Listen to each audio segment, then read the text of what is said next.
It would have been like if your grandma had taught you back in the day, but none of our grandmas learned any of that. So we had to watch it on YouTube to kind of get an idea of it and bring back these skills that we didn't otherwise learn. I learned how to tie a tie on YouTube. YouTube is how I learned how to tie a shoe one-handed. That's impressive. I know. Well done. Yeah.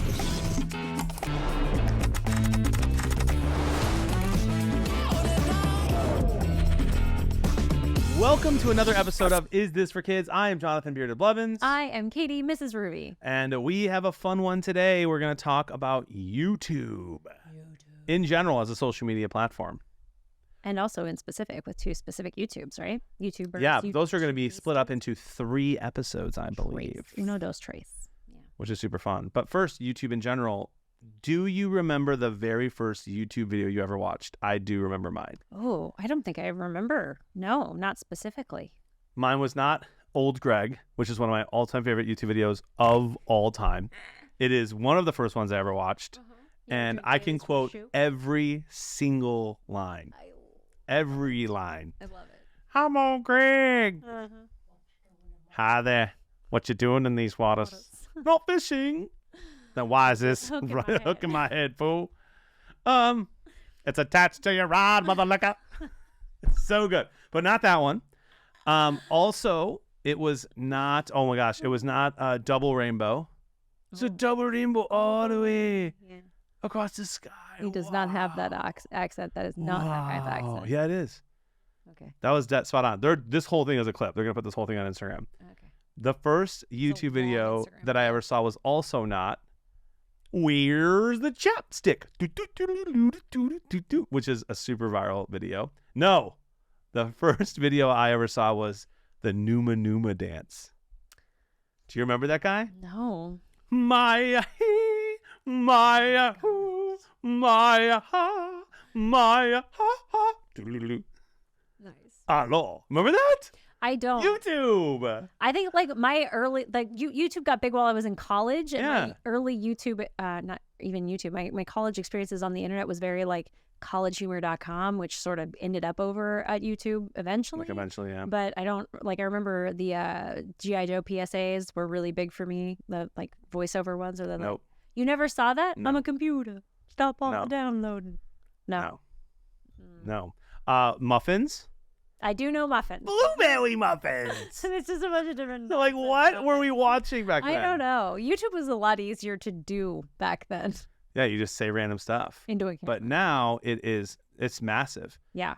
Why don't you explain to our listeners what YouTube is? If you're just not in case. watching this on YouTube, and maybe you're listening to the audio version, or if you're not familiar with YouTube, but YouTube is a platform that's a video hosting platform where people create content, videos, TV shows, whatever, and they upload them onto the internet. Now, in some ways you can, depending on how they're uploaded, you can make comments underneath them. The comment section on YouTube tends to be a little brutal, just a little bit unkind. But they're very nice on our YouTube. Yeah, usually you guys. I haven't read any of the comments ever. I'm just kidding. I read them all. We don't have a lot of negative comments, which is great. But like, so you can interact with the video with other people who are watching the video, and then YouTube started out as sort of just like goofy people uploading nonsense, sort of like vlogs and live journals and stuff like that. And now there's much more, like you see here, we have a set, we have microphones, we have lights. It's a whole production. Yeah. And sort of YouTube is kind of like the great democracy of entertainment where, if people like it, it keeps getting made. Yeah, it's fascinating how much it's grown, right? From those videos that like I remember when they first came out to now there's YouTube TV. They have the deal with Sunday Ticket, so that's how I get NFL Sunday Ticket. Same. So now I've got YouTube TV, which is crazy. They've got music on there, of course, and then you can go there. I often use it to look at trailers for movies, or shows. Like if Jody, like, what should we watch next? She's like, pull up a trailer, and I'll go to YouTube for that. So it's crazy that it's really become the catch-all for videos. Yeah, and lots of the things that like we didn't get taught in life is how I learn it from YouTube. So like whenever my washer breaks, I YouTube what's wrong with it. Yeah, and I figure flat tire. Find a guy who will show you how to fix your dishwasher, your washing machine. This is how I learned how like the motions that your hands need to go in to be able to make sourdough bread. It's kind of like what it would have been like if your grandma had taught you back in the day, but none of our grandmas learned any of that. So we had to watch it on YouTube to kind of get an idea of it and bring back these skills that we didn't otherwise learn. I learned how to tie a tie on YouTube. YouTube is how I learned how to tie a shoe one-handed. That's impressive. I know. Well done. Yeah, thank you. And it's really, again, it's evolved a ton. So we're going to talk about YouTube in general right now with YouTube Kids as well. So YouTube in general, in order to have an account, you're supposed to say that you are 13 years old. Yes. They don't really check that the way that like a gambling company checks your ID before you deposit. So I'm pretty sure you could just make up whatever your age is on there. You know what year you need to be born in. But YouTube says that YouTube is for 13-year-olds and up. Mm-hmm. Again, that's just what YouTube says. There's now YouTube Kids as well, which I'm slightly familiar with. My kids don't have iPads yet, but they might have them soon. Mm-hmm. And so then, of course, I'm going to have to make sure I know about all the apps and stuff that are on there. But YouTube Kids exists. I don't know if you use it often. I am. So I highly distrust YouTube Kids. So basically the difference between YouTube Kids and regular YouTube is that when a creator makes something that they say is for kids, they have to check a box. It turns off the comments, and it makes it available on YouTube Kids. Now, once it's on YouTube Kids, you can flag it and say, hey, this is definitely not kids content, and YouTube will remove it. There's obviously some bots that sort of preview the content to see if there is, obvious nudity or swear words, things like that can be caught through an automated filter. However, there are things that get through pretty regularly. That's kind of famously, YouTube has gotten in trouble for their YouTube Kids having things in it that it shouldn't, usually by covering it up by being a cartoon or using not swear words, but still vulgar words, things like that. I don't generally trust YouTube Kids at all. So if it feels like you are going to be willing to give your kids access to YouTube Kids, you might as well just give them access to full YouTube. That's to me. Interesting. Yeah, I think in general, YouTube can be kind of a dangerous place for kids for a lot of reasons. I remember it was years ago at this point, my middle son, who is now 7, was probably like 4 or 5. He wanted to watch Paw Patrol. We didn't have access to watching Paw Patrol because we were not home. So I pulled the phone up. I couldn't log into Nickelodeon to get it to work. And so I just YouTubed like a Paw Patrol episode and pulled it up and gave it to him for like 2 minutes. And he was like, Daddy, this isn't Paw Patrol. And I was like, why? I looked at it and I immediately was like, oh my gosh, it's like stick figures that look like Paw Patrol and they could be saying anything. Yes. I didn't find that they were saying anything inappropriate, but immediately turned it off and we just stopped doing that. So I've heard stories of that happening. The autoplay feature, I think, is pretty dangerous on any app, but in particular on YouTube. I think you can shut it off. Mm-hmm. And so parents, just be aware of that because parents have been there. You want a 20-minute nap. You give your kid, hey, here, watch this show. You have 20 minutes. Wake me up when it's over. They're not gonna stop that. It's gonna go to the next video, and maybe one of those videos is problematic. So, I just think you have to be very careful with YouTube in general. You can go down like the rabbit holes and find things like prank videos, and you've got kids, eating Tide Pods and just doing all kinds of dumb stuff that they see people doing on YouTube.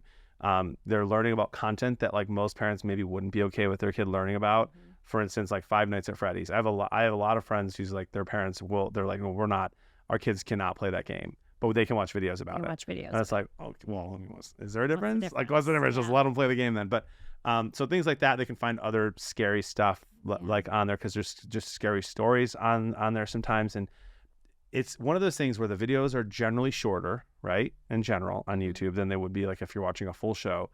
And so do parents have time to go through and watch every single thing that their kid is watching to make sure that it isn't something else? And I feel like it's just a lot of time that a parent would have to spend to make sure their kids are being safe on YouTube. Yeah, we in our household have a general rule that YouTube is never to be used on an iPad or a personal device. So you shouldn't be watching YouTube on your phone. You shouldn't be watching it on an iPad. The iPad is for school use. So I'm generally not a fan of iPads. I would say that they're not good for kids. If you wouldn't give your kid a phone, you shouldn't give your kid an iPad.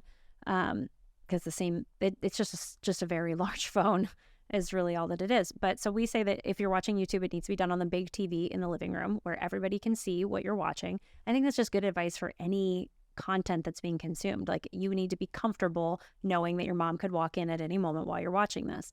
And that rule actually came into place for us because our kid we had it on parental controls, or at least we thought we did. We thought we had selected everything. And maybe we're just boomers, or maybe it's more complicated than it is, or maybe people are good at getting around it. But one of our children, I won't say which because I don't want to embarrass this kid, was watching otherwise normal videos. Like they enjoyed, particular kind of cartoon. And it very quickly became pornographic cartoons. And she came to me later and said, hey, this is what I saw happening on this cartoon. It starts describing things that just, it's not appropriate. Like, it's not just kissing. It's not just nudity. It's specific types of sexual activity that she was seeing and having concerns about. And so that kid was not trying to find that. That was what was coming through in the autoplay feature. And we thought we had those controls in place. And thankfully, they put it down and came and talked to us afterwards, and we were able to address that. But when you're having the best possible intentions, it's still easy to get around. Yeah. And I understand, like, for me, I do full-time content creation. So I sometimes feel like a hypocrite when I tell people, like, I play video games like 30 hours a week and my kids are not playing video games yet. But I'm a fully formed adult. Yes. And like, I just struggle with the idea. I meet a lot of kids when I'm traveling and stuff and speaking at different events who, they're like, oh, I want to be a YouTuber. It's like the number one most common, wanting to be a dream job for a kid is I want to be a YouTuber, a content creator. I think you just have to be very careful with that too, because like, it's important to grow up as a kid and not want to film everything that you're doing. And like, even my son now, who doesn't know what a YouTuber is, walks around like trying to film stuff because he sees me doing it, or even just my wife like filming them for cute little videos. And so I'm just like, oh, sometimes just like, kids be kids. Yeah, go outside. Touch grass, kid. So just be very careful, parents on YouTube. Make sure you know what your kids are watching. Yeah, I think the big TV rule is like the safest one I can give you. You're not going to be, and also we also have the rule that there are no YouTube Shorts. So YouTube Shorts are effectively just TikToks or Instagram Reels. They're the same thing. Oftentimes creators who make TikToks will put them straight on. They'll just use the same content over and over. I know we have our shorts that go on Instagram also come up on YouTube Shorts. So those are just Instagram Reels. If you don't want your kid watching TikTok or Instagram Reels, they should not be looking at YouTube Shorts. It's the same thing. Also, agree. Also, if they are looking at that, like, one good parenting piece of advice is like, just go through their For You page. Weird enough, they do a really good job of the For You page. And so if you're seeing some content that you're like, why is this on my kids' For You page? It's probably because they're watching videos that are like it. Yeah. So that's just one way. And I know maybe it sounds like in this episode that we're like very anti technology. If you listen to any of our other episodes, I think you'll find that that's not true at all. But it's the internet can be a very scary place for kids, and giving them free, unfettered access to it can be very, very dangerous. Yeah, we're talking about democratic content creation. So you can put anything out there on YouTube, anything at all. It doesn't have to get by a filter, a censor, nobody. There's no editor. There's nobody that says this is probably in bad taste. You can put anything on YouTube, and then it's just a question of whether or not people consume it. So make sure you know. Make sure you know what your kids are consuming. Much of that. Yeah, and let us know if there's any particular YouTube channel or YouTube TV show or something out there that you want us to review specifically. Yeah. And give you our takes on whether or not it is for kids, and we'd be happy to do that. You can go to isthisforkids.com or leave comments in the YouTube section or in our Discord if you're a patron. That's right. If you would like to get more of this kind of content, you want to hear a little bit more, we're talking this month about whether or not sleepovers are for kids over in the Patreon. Yeah. So very important kind of parenting conversations. If you would like to be a part of that, if you want more content, if you want to see the behind the scenes kind of access, go to patreon.com/@isthisforkids. Yes. Well, John, there's just so much content out there for us all to go through as parents. I'm Jonathan Beard of Blevins. I'm Katie, MrsRuvi, and let us help you decide. Is this for kids?